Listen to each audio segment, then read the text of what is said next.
Diddy is at it again.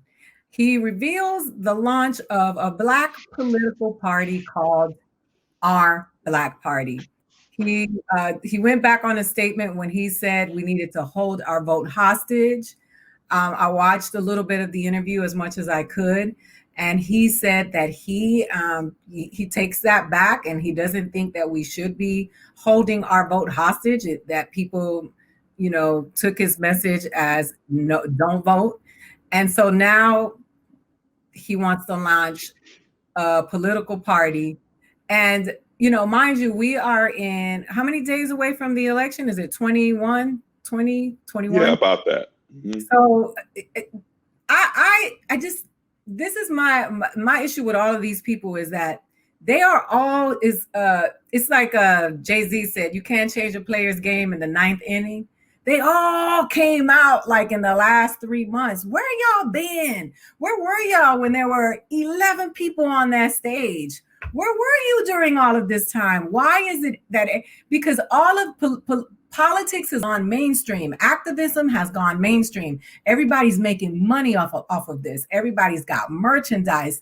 Everybody has got a platform where everybody's at home. So they're streaming. They want you to go to their platforms so that they can get money. And the American people who are vulnerable in this moment, who don't have maids and are not making, the money that the top 1% is making, are just going back and forth trying to figure out who they should follow because they're so desperate for change because people are dying. They don't have jobs. They're getting evicted. And so now everybody's coming out with a political agenda. But why now? Where y'all been? Well, the thing about holding the vote hostage, right? To do that, to not vote is a Republican vote. To not vote is a vote for Trump. And that was shown in the last election where the Democratic Party separated, and that's how Trump got in. I want to address someone, and I see in the comments, it's one Bonnie, and they commented, so the same old is what we need. No, this is what I believe the Democrats need to do, and this is why we can't hold the vote hostage or further separate the party. Look at the Republicans. Now, I'm not a fan of their agenda, but I am a fan of their operation. What do? They all come together. Why? To get the power. And this is what they've done. You can look at it over the last 20, even 40 years. They've come together. They've got the power. Once they get the power, they have all these different, the extreme right wing, the this and that. We had the Tea Party and all of that. They get the power, and then they start moving things to the right. So to the progressives, I say, and I believe a lot of the progressive agenda, I get it. I understand the progressive anger with the Democratic Party. You have to get the power first. You have to win. If the Democrats win, if the Democrats get the presidency, get the Senate, have the Congress, then the AOCs and the squad and people like that, then your voice becomes much more powerful because you can get something done.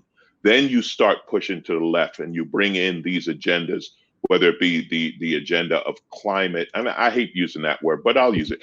The agenda of climate or different rights for different groups, or just something simple as take down the Confederate names off of military bases, which is the kind of thing that's ridiculous. The Diddy's and Kanye, who's ridiculous, whatever. I don't know how much credibility we can give these people. I mean, obviously they have a loud voice. They have a lot of following and this and that. I don't, like you said, where were they? I don't know how involved they are. And I'm not, celebrity and politics have now mixed. Yeah.